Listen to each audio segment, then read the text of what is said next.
On August 18, a YSL Beauty online store in Hong Kong quietly closed. Not because the brand was leaving the market, because it was being absorbed. Folded into a single, unified retail system based in mainland China. 24 hours later, on August 19, the brand's global skincare ambassador is scheduled to stand in front of a live audience at K11 Museum in Tsim Sha Tsui. That ambassador is Xiao Zhan. And according to fan-circulated event details, this will be his first offline brand appearance framed around the mainland Chinese market in 6 years.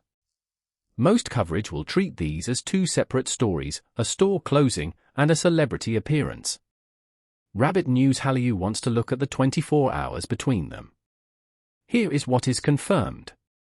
YSL will run its Hong Kong ambassador event on the evening of August 19, which is also Qixi Festival, the Chinese Valentine's Day, a date brands compete hard to own.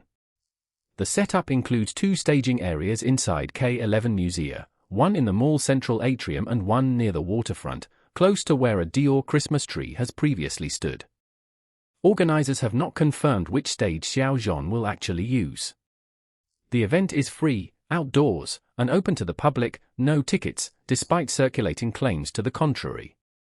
Fan organizers have also gone out of their way to state that overnight queuing will not be tolerated, since K11 Museum is private property and is obligated to refuse large overnight gatherings under Hong Kong law. That last detail is easy to skip past. But it tells you something.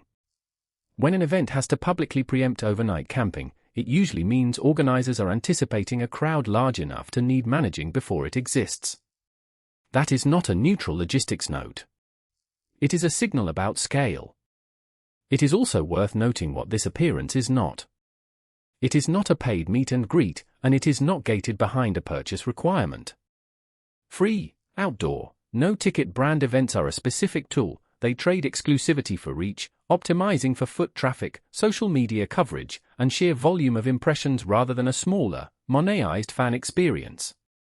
That choice matters when you consider what the brand is actually trying to accomplish in the same week it is restructuring its retail footprint. Here is the part that gives the timing its real weight. The retail merger did not happen in a vacuum. It landed in the same week that a Xiao Zhan-led online drama, reportedly titled Mo de Zhan, crossed a threshold most streaming titles never reach.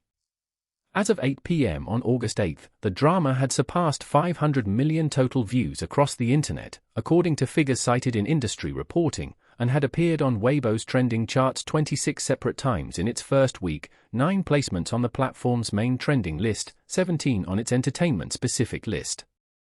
By August 11, according to a report attributed to the Information Center under China's National Radio and Television Administration, combined readership across the drama's related topics on the Good Drama channel had surpassed 604.7 million, with total engagement above 25.99 million interactions. One single hashtag tied to the drama's premiere reportedly drew more than 140 million views on its own. This is the detail that changes how the store closure reads.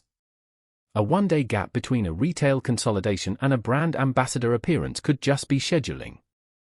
But it is happening while that same ambassador's most recent project is being cited by an official state media body as a case study. The report reportedly frames the drama as a notable example of high-quality online film distribution, a format the administration is actively tracking as a genre. State-affiliated coverage matters here in a specific way. More than 20 central-level outlets, including Xinhua and CCTV, along with 54 provincial and local outlets, are described as having run continuous coverage and analysis of the production. People's Daily reportedly published a dedicated commentary comparing Mo de Zhan to an earlier related film, examining how the two works handle overlapping subject matter with different creative choices. That is not the kind of attention that typically surrounds a single streaming release. It is closer to industry validation, media treating a title as worth studying, not just reporting on. None of this confirms that YSL timed its Hong Kong to mainland retail merger specifically around Xiao Zhan's drama numbers. That would be a stronger claim than the available evidence supports, and Rabbit News Hallyu is not going to make it. What the timeline does support is narrower and still worth sitting with. A global beauty brand chose the same week that its ambassador's project was receiving official media validation to physically move him in front of an audience at a retail transition point on a date built for romance and gift-giving. If the goal was to redirect attention from a closing storefront toward a person the market is already paying attention to, this is close to the textbook version of how that move looks. There is a second layer worth naming. The reported viewing figures did not come from a single fan account. They were folded into what appears to be an official state media summary, cross-checked against Weibo, Douyin, and Kuaishou trending data, and cited alongside coverage from provincial broadcasters, IPTV systems, and streaming boxes across 5 provinces. That is a lot of institutional weight behind one number. And it suggests something about where online drama distribution currently sits in the broader industry conversation, not as a niche format competing for attention, but as content infrastructure serious enough for state media to track and validate publicly. For an artist, that kind of validation functions differently than a viral moment. Viral moments fade in a news cycle. A citation from a national broadcasting regulator tends to stick to a title's reputation, and by extension, to the reputation of the people attached to it. If Xiao Zhan is being positioned to appear in person at a market-facing brand event the same week his work receives that kind of institutional citation, the two are reinforcing each other rather than competing for space. The distribution mechanics behind the drama's numbers are worth a closer look, because they explain why the figures moved as fast as they did. According to the same reporting, the release was paired with a coordinated push across Douyin, Tushiro, and Xigua Video on launch day, including screensaver placements on all 3 platforms and 22 short promotional videos produced to run alongside it. National cable systems and IPTV providers across 5 provinces, along with streaming services like Galaxy TV, Biz TV, and Wasu Media, reportedly carried dedicated recommendation placements pointing viewers toward the title on the big screen. That is not a single platform release strategy. It is a deliberate attempt to move a streaming-first title across every screen an audience might be sitting in front of, from a phone during a commute to a television in a living room. In this specific case, the approach illustrates one way a production can try to convert online buzz into sustained, cross-platform attention. It does not confirm that every online drama in the market now follows the same playbook, only that this one was built to reach as many entry points as possible at once. There is also an international angle worth flagging for anyone watching this story from outside mainland China. A drama that racks up hundreds of millions of domestic views and state media validation does not automatically travel. But it does tend to shape how overseas platforms and distributors evaluate a title for licensing, and how international audiences discover it once clips and translated segments start circulating on platforms outside the mainland ecosystem.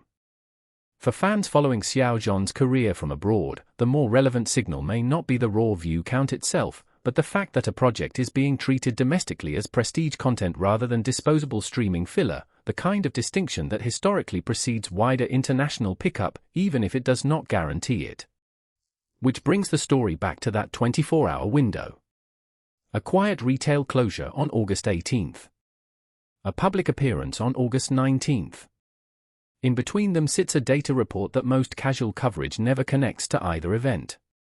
On its own, the store merger is a business footnote. On its own, the event is a fan gathering. Put together with the viewership data, the sequence starts to look less like coincidence and more like a brand and a market moving in the same direction at the same time, using an artist's current momentum as the connective tissue. That is the part worth remembering here. Not that a celebrity attended an event, and not that a drama performed well. It is that the timing between a retail consolidation, an official media validation cycle, and a single public appearance lined up closely enough that separating them into 3 unrelated news items would miss what actually happened in that one week. If you like entertainment stories that go beyond the headline, the kind that look for the quiet signals most coverage misses, Rabbit News Hallyu was built for exactly that. Subscribe if you want analysis, not just updates.